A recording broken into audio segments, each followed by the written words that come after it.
यहाँ पे हम लोगों ने कल बात कर ली थी, कार्नोट साइकिल के ऊपर मैंने आपसे बात की थी। तो कार्नोट इंजन कैसे काम करते हैं हमने आपको बताया था कि ये 4 स्टेप्स हैं। इन 4 स्टेप्स के अंदर कार्नोट इंजन क्या करता है, अपना एक साइकिल कंप्लीट करता है। साइकिल का मतलब क्या हुआ, कहां से वो चलना शुरू करता है, एग्जैक्टली वहीं पर दोबारा पहुंचता है। तो हम अगर प्रेशर वॉल्यूम ग्राफ बनाते हैं अपने किसके लिए,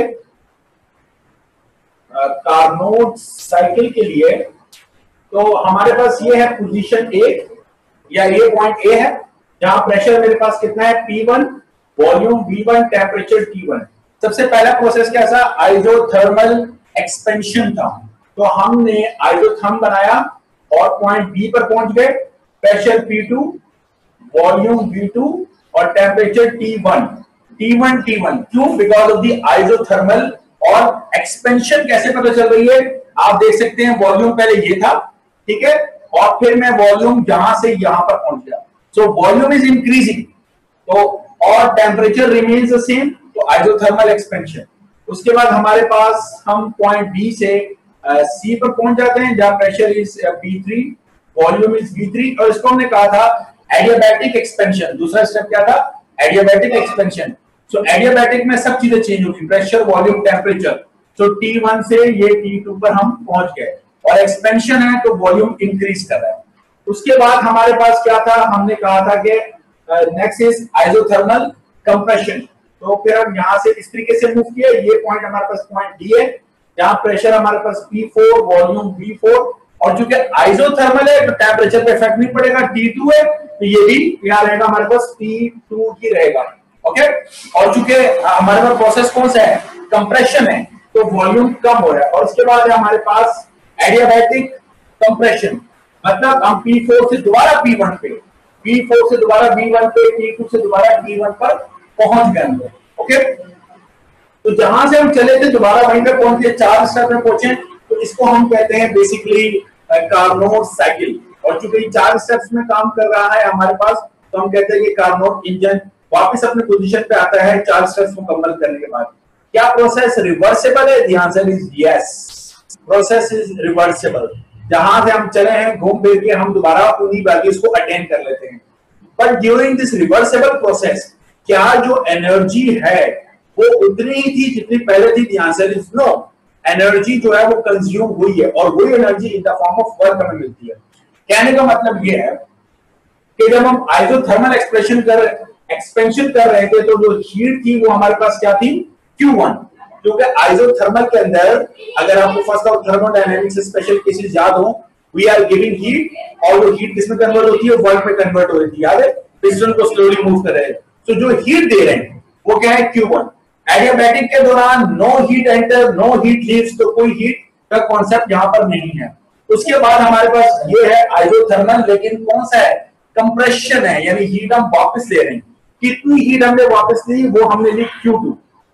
तो फर्स्ट करो, अगर हमने यहां पर 10 जूल दिए थे और वापस हमें मिल रही है 3 जूल, तो द क्वेश्चन इज के 7 जूल कहां गए? तो हम कहते हैं Q1 माइनस Q2।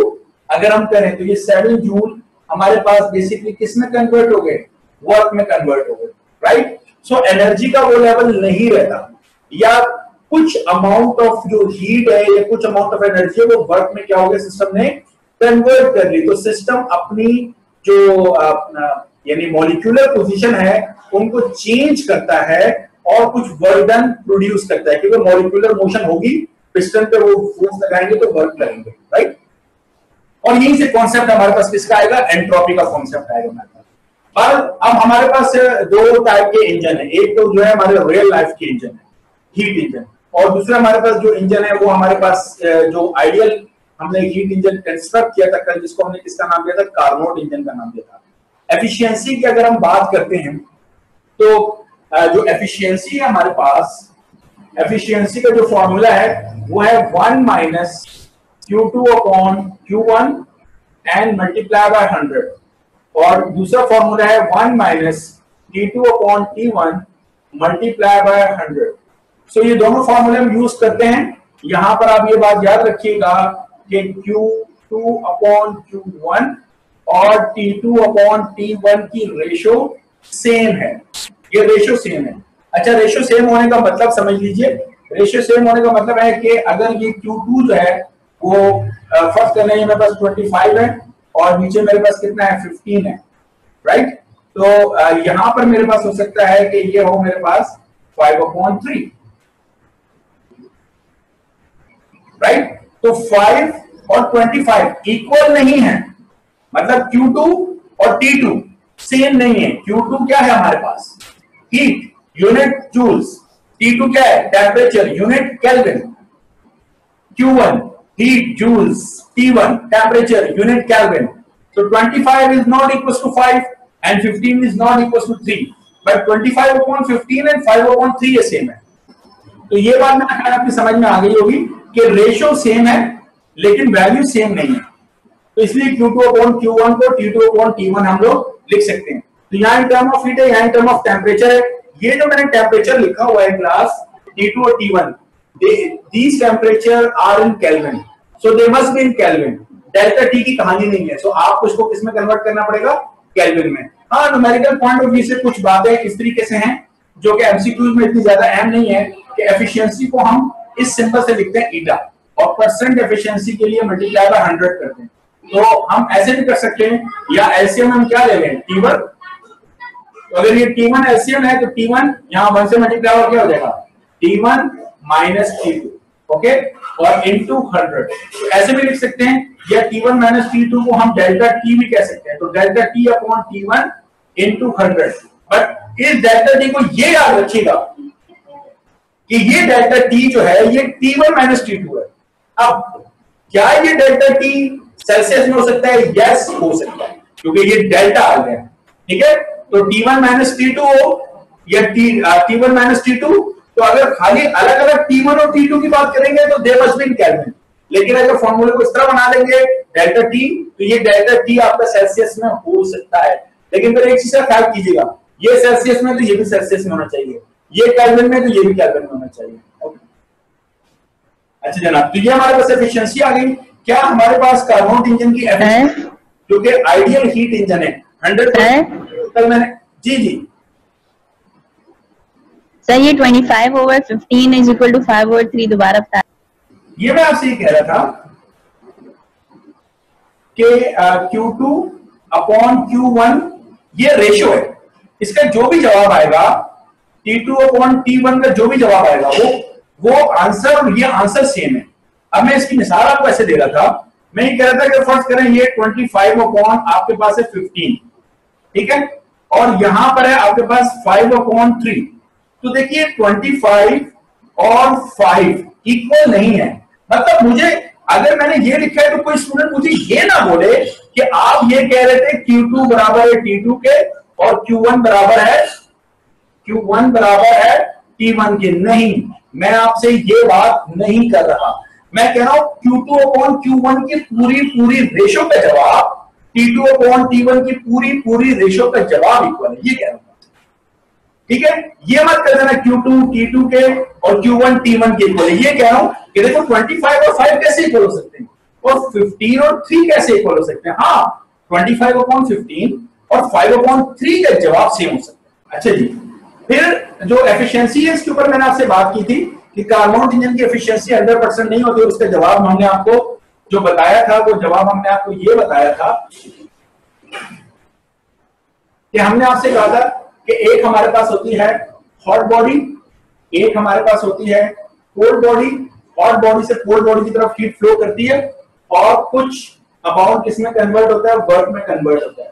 यहां से जो हीट चली वो Q1, यहां जो हीट पहुंची वो Q2। सपोज यहां से 10 जूल चले और यहां पर हमारे पास 3 जूल पहुंचे, तो Q1 माइनस Q2 अगर हम करें तो 7 जूल हमारे पास क्या बनेगा, वर्क बनेगा, राइट। ये मैंने आपसे कहा था। तो 100% एफिशिएंसी के लिए जरूरी है कि ये सारी की सारी हीट किसमें कन्वर्ट हो जाए, वर्क में कन्वर्ट हो जाए। ऐसा नहीं हो सकता क्योंकि केल्विन ने कहा था अगर ये सब का सब वर्क में कन्वर्ट हो गया तो आपको कोल्ड बॉडी की जरूरत नहीं है, और अगर कोल्ड बॉडी की जरूरत नहीं है तो हीट का फ्लो कैसे होगा, फ्लो कैसे करेगी, तो बुनियादी चीज मिस कर जाएगी। सो दैट इज व्हाई चूंकि हम यहाँ बात कर रहे हैं कार्नोट इंजन की, तो इवन कार्नोट इंजन सारी की सारी हीट को वर्क में कन्वर्ट नहीं करता। बल्कि वो कुछ हिस्सा, चाहे वो कितना ही कम क्यों ना हो, कोर बॉडी को प्रोवाइड कर देता है। So efficiency of the Carnot engine is less than 100%. Carnot engine is an ideal engine. We know that Carnot engine is an ideal engine. So if the efficiency of an ideal engine is less than 100%, how could be possible that the efficiency of the real engine be equals to 100? It is not possible.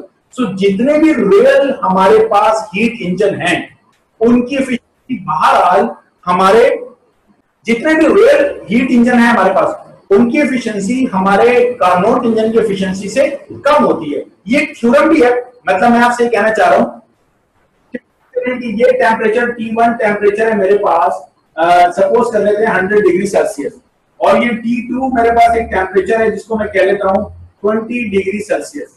तो इसका मतलब है कि T1 जो कि 100 है और T2 जो कि मेरे पास 20 है, सही है। ये दो टेम्परेचर है। इन दो टेम्परेचर पर जो एफिशिएंसी कार्नोट इंजन की होगी, रियल हीट इंजन की एफिशिएंसी उससे कम होगी। कार्नोट इंजन की 100% नहीं हो सकती, ये तो बात कंफर्म है, ठीक है। तो कार्नोट इंजन की एफिशिएंसी जिन दो टेम्परेचर रेंज में कार्नोट की एफिशिएंसी आ रही है, रियल की एफिशिएंसी उससे भी कम आएगी। अच्छा, अब एक बात हम और भी कहते हैं, हमारे पास एफिशिएंसी को अगर मैं ईटा से रिप्रेजेंट कर रहा हूं, तो एफिशिएंसी मैं लिख देता हूं किसकी, रियल हीट इंजन की, और मैं लिख रहा हूं एफिशिएंसी किसकी, कार्नोट इंजन की। ये दोनों बराबर होती हैं अगर प्रोसेस कौन सा हो, रिवर्सिबल हो, रिवर्सिबल प्रोसेस। लेकिन जो एफिशिएंसी है रियल हीट इंजन की वो कम होती है और एफिशिएंसी कार्नोट इंजन की ज्यादा होती है। कौन से प्रोसेस के अंदर, इरिवर्सिबल रिवर्सिबल प्रोसेस के अंदर। सो इरिवर्सिबल प्रोसेस के अंदर कार्नोट की efficiency greater than the efficiency of the real heat engine.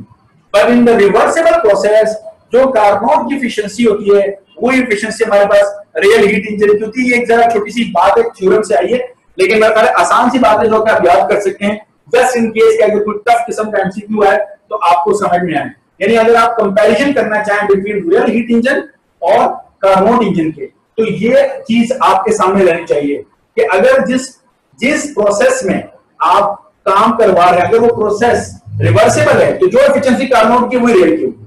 अगर वो प्रोसेस इरिवर्सिबल है तो जो एफिशिएंसी कार्नोट की वो हमेशा ज्यादा होगी और रियल हीट इंजन की एफिशिएंसी हमारे पास कम होगी, ठीक है। तो ये एफिशिएंसी की हमारे पास यहाँ पर बात हो गई है, और हमने ये भी बात कर ली कि कार्नोट की एफिशिएंसी लेस देन 100 है। ये सारी बातें क्लियर हो गई मेरा ख्याल है। इसमें और कोई ऐसी चीज नहीं है जो कि मजीद डिस्कस करने वाली हो। हाँ, अब यहाँ पर एक चीज और रहेगी और वो है एंट्रोपी, जिसको इसके साथ जोड़ना है, जो कि हमारा लास्ट टॉपिक है, ठीक है, इस चैप्टर हीट का। तो एंट्रोपी को हम कैसे यहाँ पे जोड़ सकते हैं? देखो, एंट्रोपी को हम ऐसे जोड़ सकते हैं, हम ये बात जानते हैं कि हम जो हीट दे रहे हैं उसका कुछ हिस्सा वर्क में कन्वर्ट हो रहा है। ये बात समझ में आ रही है? तो जब भी हम अपने सिस्टम को, ये जो एरो मैंने बनाया था, ये क्या था हमारे पास, ये हीट इंजन था, जिस हीट इंजन को हम क्या कह रहे हैं, अपना सिस्टम कह रहे हैं। जब भी हम अपने सिस्टम को हीट देते हैं तो सिस्टम की मॉलिक्यूलर मोशन तेज होती है, मॉलिक्यूल अपनी पोजीशन चेंज करते हैं, इसको हम कहते हैं डिसऑर्डरनेस। अच्छा, ऑर्डरनेस यानी तरतीब और डिसऑर्डरनेस मतलब बेतरतीबी। मैं फिजिक्स वाले जो फर्क बताते हैं मैं अब आपको वो समझाना चाह रहा हूं। हमारी बेतरतीबी हमारे जो रियल लाइफ में हम अपनी जिंदगी में जो लफ्ज इस्तेमाल करते हैं ना, बेतरतीबी, उससे बहुत मुख्तलिफ है।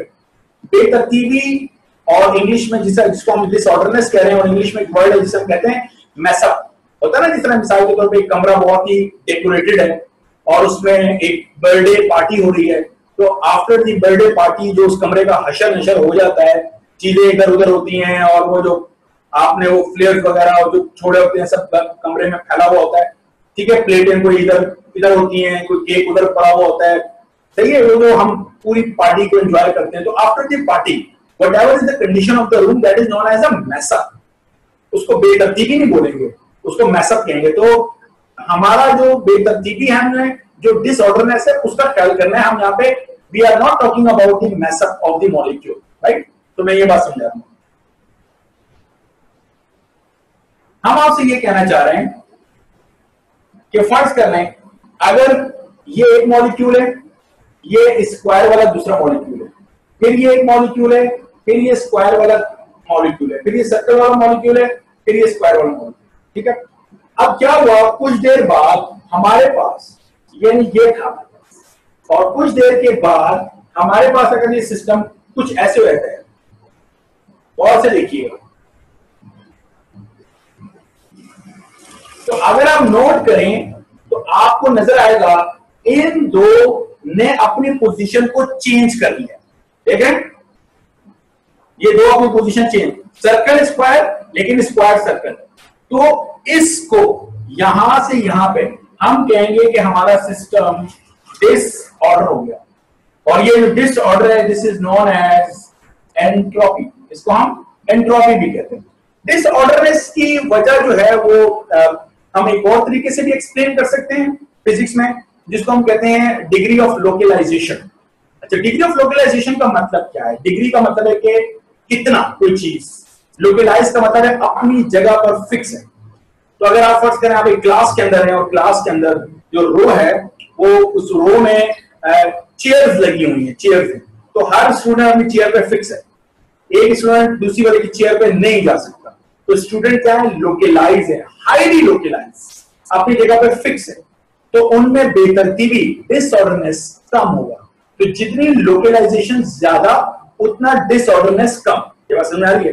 बट सपोज वहां पर चेयर्स नहीं लगी हुई, बल्कि वहां पर एक पूरी बेंच है, पूरी बेंच है। उस पूरी बेंच के ऊपर अब फर्स्ट करने दो स्टूडेंट बैठे हुए हैं, तो वो दो स्टूडेंट जब देखेंगे कि उनका मतलब कभी वो इस कोने में बैठ सकते हैं, कभी वो चाहे तो मूव करके सेंटर में आ सकते हैं, कभी इस कोने में जा सकते हैं, so they can easily move on that bench. तो इस दफा जो स्टूडेंट है उनकी लोकलाइजेशन यानी फिक्सिंग ऑफ द पोजीशन कम है, वो मूव कर सकते हैं। तो लोकलाइजेशन कम है तो डिसऑर्डरनेस, बेतरतीबी यानी घूमना फिरना ज्यादा हो गया। तो लोकलाइजेशन से भी हम डिसऑर्डरनेस को मेजर करते हैं। तो हम कहते हैं measure of degree of localisation, measure करना degree of localisation is a measure of entropy, वो हम एंट्रोपी को मेजर कर रहे थे। सो आई बिलीव ये बात समझ में आ रही होगी कि जो लोकलाइजेशन है हमारे पास it is inverse of entropy, ये एंट्रोपी का इनवर्स है। तो जितनी लोकलाइजेशन ज्यादा होगी हमारे पास उतनी एंट्रोपी कम होगी। लोकलाइजेशन का मतलब है फिक्सिंग, जितना ज्यादा फिक्स्ड होंगे, लोकलाइजेशन का मतलब है फिक्स्ड होंगे, ओके। और जितनी लोकलाइजेशन कम होगी उतनी डिसऑर्डरनेस, बेतरतीबी बढ़ जाएगी। रीजन क्या है बेतरतीबी का? हीट मॉलिक्यूल को मिल रही है and they are now moving, vibrating, rotational, whatever, मतलब वो जो इंटरनल एनर्जी का कॉन्सेप्ट हमारे पास वो एक बार फिर आ जाएगा। तो internal energy compose of different types of energy which is known as degree of freedom, कि कोई मॉलिक्यूल कितने तरीके से एनर्जी का इंटरेक्शन कर सकता है, उसको मैं आपको ऑलरेडी बता चुका था, that is known as your degree of freedom. तो डिग्री ऑफ फ्रीडम से ही हम एंट्रोपी को भी मेजर कर सकते हैं। अच्छा, फिर अगली बात हमारे पास इसमें यह है कि हम जो एंट्रोपी है उसके चेंज को बेसिकली लिखते हैं, जब हम लिखते हैं चेंज इन एंट्रोपी, तो इसको हम रिप्रेजेंट करते हैं डेल्टा एस से, और इसको हम कहते हैं कि it is greater than and equal to delta Q upon T, ये फॉर्मूला है। एंट्रोपी ग्रेटर देन का मतलब है या तो हमेशा बढ़ेगी, इक्वल्स टू का मतलब है या ये कांस्टेंट रहेगी। So there are two condition for the entropy. Number one, इधर entropy increases, never decreases. Decrease का तो कॉन्सेप्ट ही नहीं है आइसोलेटेड सिस्टम के लिए, और हम आइसोलेटेड सिस्टम की ही बात कर रहे हैं, ठीक है। आइसोलेटेड सिस्टम का मतलब होता है एक ऐसा सिस्टम जिसमें जो सराउंडिंग है या एनवायरनमेंट है वो असरअंदाज ना हो हमारे सिस्टम के ऊपर, आइसोलेटेड सिस्टम। तो मैं आपसे ये कहना चाह रहा हूं कि या तो एंट्रोपी जो है वही रहेगी, इसको हम कहते हैं इज इक्वल टू, ठीक है। इक्वल का मतलब है इधर एंट्रोपी रिमेन्स कांस्टेंट और इट इंक्रीजेस, या हमेशा ये क्या करेगी, इंक्रीज होगी, बट नेवर डिक्रीजेस किसी आइसोलेटेड सिस्टम में। ये जो मैंने स्टेटमेंट आपको बताया this is known as second of thermodynamics according to entropy. तो सेकंड ऑफ थर्मोडायनामिक्स क्या कहता है? क्योंकि सेकंड ऑफ थर्मोडायनामिक्स कहता है हॉट बॉडी से हीट चलेगी, कुछ वर्क में कन्वर्ट होगा, बाकी कोल्ड बॉडी को मिलेगा। System is getting heat, when the system is getting heat तो ईदर एंट्रोपी इंक्रीजेस और it remains constant but never decreases. Molecule दोबारा अपनी पहली पोजीशन पे नहीं आ सकते। अब बात बताऊं, बचपन में जब कॉलेज पे खड़े होते थे तो हमारी आंख जमीन से कोई 2 फीट के फासले पे होती थी। आज मैं फर्श पे खड़ा हूं तो मेरी आंख जो है, जो एक मॉलिक्यूल है, वो फर्श से तकरीबन 5 फीट ऊपर है। तो अगर मेरी आंख एक मॉलिक्यूल है तो ये मॉलिक्यूल पहले जमीन से 2 फीट फासले में था और मूव करता करता ये इस पोजीशन पे आ गया। तो वक्त के साथ साथ क्या मैं जितना अपने आप को समझ रहा हूं, मैं ऑर्डर में आ रहा हूं, मेरा जिस्म तरतीब में आ रहा है, तो अकॉर्डिंग टू फिजिक्स नहीं, बेतरतीबी हो रही है, क्योंकि मॉलिक्यूल अपनी पोजीशन क्या कर रहा है, चेंज कर रहा है। तो हर रोज, हर गुजरते दिन, हर गुजरते लम्हे के साथ हम जो है, हमारा सिस्टम या ये जो कुछ भी है, that is changing it's entropy and it never decreases. इसीलिए चलें फिजिक्स की बात करते हैं, साथ में कुछ सोशल एस्पेक्ट लाने की कोशिश नहीं करता। ओके, सो ये हमारे पास हो गया चेंज इन एंट्रोपी का फॉर्मूला। अच्छा, डेल्टा क्यू जो है वो हीट है, और हीट का यूनिट हमारे पास क्या होता है, यानी delta S is equal to delta Q upon T, it is T, temperature. तो हीट का यूनिट होता है जूल्स, और टेम्परेचर का क्या होता है, केल्विन, जूल पर केल्विन। अब अगर आपको याद हो, मैंने हीट कैपेसिटी के टाइम पे आपको बताया था, जूल पर केल्विन हीट कैपेसिटी का भी यूनिट है। तो हीट कैपेसिटी का मतलब क्या है, वी आर गिविंग हीट। तो हीट कैपेसिटी मैंने आपको समझाया था कि हीट कैपेसिटी में we are giving heat to a substance so that its temperature increases by 1 degree. याद है, 1 डिग्री सेल्सियस या 1 kelvin. So we are giving heat, और जब भी हम हीट प्रोवाइड करते हैं, system changes its entropy. Okay, so joules per kelvin को क्या हम कह सकते हैं, एंट्रोपी की जो डायमेंशन है वो इक्वल है हीट कैपेसिटी। यहां तक जाकर ये हमारे पास हो जाता है कंप्लीट। मेरा पहले एंट्रोपी पे मैंने जितने हमारे कोर्स के लिहाज से बात की उतनी मैंने बात कर ली है। इससे ज्यादा एंट्रोपी के ऊपर मैं बात नहीं करूंगा, वो फिर ग्रेजुएशन लेवल की बातें फिर हम देख लेंगे। अगर कोई आप स्पेसिफिकली कोई ऐसा एमसीक्यू लेकर आए, किसी ने अगर बहुत लंबा बन के out of the course MCQ पूछा हो तो फिर मैं कोई बात करूंगा, लेकिन कारण ये है अब तक हमारे एंट्रोपी जो कि हमारे कोर्स में दी हुई है। ठीक है, अच्छा, हीट कैपेसिटी का मैंने नाम लिया तो मेरे जहन में कुछ दिनों से चल रहा था, लेकिन अंत में क्लास में कुछ भूल जाता था। अगर आप कुछ क्वेश्चन वगैरह सॉल्व करेंगे ना, तो कुछ ऐसी बातें भी हैं, मिसाल के तौर पे कि हमने जो कैपिटल सी है, जिसको हीट कैपेसिटी कहते हैं, वो मैंने वो पढ़ाया था delta Q upon delta T, right. और स्पेसिफिक हीट कैपेसिटी पढ़ाया delta Q upon M delta T. तो delta Q upon delta T को हम सी भी तो कह सकते हैं। तो जो स्मॉल सी है उसको लिखने का एक तरीका ये कैपिटल सी अपॉन एम। ठीक है, स्पेसिफिक हीट कैपेसिटी क्या है, heat capacity divided by M. इस तरीके से भी हम करके लिख सकते हैं, या हम ऐसे भी लिख सकते हैं कि कैपिटल सी क्या है, स्मॉल सी इंटू एम। ऐसे भी कह सकते हैं कि हीट कैपेसिटी क्या है, स्पेसिफिक हीट कैपेसिटी और मास का प्रोडक्ट है। तो ये कुछ बातें हैं जो मैं मेरे ध्यान में आ रही थी कि अगर आप पढ़ेंगे तो इस तरीके से भी इक्वेशंस को हम मैनिपुलेट कर सकते हैं। ठीक है, तो यहां जाके हमारे पास जो हमारा चैप्टर हीट है वो कंप्लीट हो जाता है। इसके बाद हमें इस चैप्टर हीट के एमसीक्यू सॉल्व करना है और अपने अंडरस्टैंडिंग को अच्छी तरीके से बढ़ाना है। तो मैं कल भी क्लास रखूंगा, कल फ्राइडे है, बट वी विल टेक की क्लास, और उसमें हम एमसीक्यू की और न्यूमेरिकल्स की बात करेंगे रिलेटेड टू चैप्टर हीट। ठीक है, ताकि इससे ज्यादा क्वेश्चन सॉल्व करें। अब मैं टाइम हुआ है कि आपके अगर कोई क्वेश्चंस हैं तो आप अपने क्वेश्चंस पूछ लीजिए। सर, एंट्रोपी और थर्मोमेट्रिक प्रॉपर्टी मतलब थोड़ा सा रिजेंबल है या फिर बिल्कुल ही अलग है दोनों? देखो, at the end entropy, second law of thermodynamics, first law of thermodynamics, heat capacity, ये सब आपस में इंटरकनेक्टेड है। मैंने एक दफा जब फर्स्ट लॉ ऑफ थर्मोडायनामिक्स में आपको शुरू करा था तो मैंने आपसे कहा था एक चीज है, और वो बेसिकली है टाइमलाइन। ठीक है, और उस टाइमलाइन में मैंने आपसे कहा था कि first law of thermodynamics law of conservation of energy भी है, मैंने आपको बताया था। फिर मैंने कहा था कंजर्वेशन के लॉज में एक इशू है, वो ये है कि अगर ए जो है A plus B C plus D के बराबर है तो सी प्लस डी को दोबारा ए प्लस बी के बराबर होना चाहिए। मैंने मिसाल दी थी कि हैंड ग्रेनेड जो फौजियों के पास होता है, अगर उसको किसी ड्रम में फेंक दे वो ब्लास्ट कर जाता है, टुकड़े हो जाते हैं, हीट प्रोड्यूस होती है, आवाज प्रोड्यूस होती है, वो आवाज, वो हीट, वो तमाम टुकड़े वो दोबारा आपस में मिलकर वो दोबारा हैंड ग्रेनेड बना लें। ऐसा कभी हमने नहीं देखा। तो इसका मतलब ये है फर्स्ट लॉ ऑफ थर्मोडायनामिक्स में कोई बात है जिसकी वजह से we are leading towards second law of thermodynamics, कि कुछ सवाल है जिनके जवाब अब सेकंड लॉ ऑफ थर्मोडायनामिक्स देता है। तो सेकंड लॉ ऑफ थर्मोडायनामिक्स ने अब इस सवाल का जवाब आपको प्रोवाइड कर दिया, और वो क्या प्रोवाइड किया, उसने कहा एंट्रोपी बेसिकली जब भी सिस्टम किसी भी प्रोसेस से गुजरता है, जो चीज चेंज हो जाती है वो एंट्रोपी है, वो अब दोबारा रिवर्स नहीं हो सकती, तो दोबारा आप हैंड ग्रेनेड नहीं बना सकते। ये मेरी बात समझ में आ रही है? तो चीजें इंटरकनेक्टेड है। अब आप उसको अगर सबसे पहले टॉपिक पर ले जाओ, जिसको हमने आपने कहा थर्मोमेट्रिक प्रॉपर्टी, तो हमने थर्मोमेट्रिक प्रॉपर्टी आपको ये समझाया था कि हम किसी भी चीज को हीट दें और उसमें कोई तब्दीली आ जाए, वो जो तब्दीली है वो थर्मोमेट्रिक प्रॉपर्टी है। हमने मिसाल दी कि हम मिसाल के तौर पे एक बैलून है, उसको हीट दें तो उसका वॉल्यूम इंक्रीज कर जाता है, तो हीट देने से वॉल्यूम इंक्रीज किया तो वॉल्यूम थर्मोमेट्रिक प्रॉपर्टी है। ऑब्वियस सी बात है, इस दौरान जब आपने हीट दी तो मॉलिक्यूल ने अपनी पोजीशन चेंज की, वो ज्यादा दूर हुए, तभी तो उन्होंने बैलून को ज्यादा एक्सपेंड किया।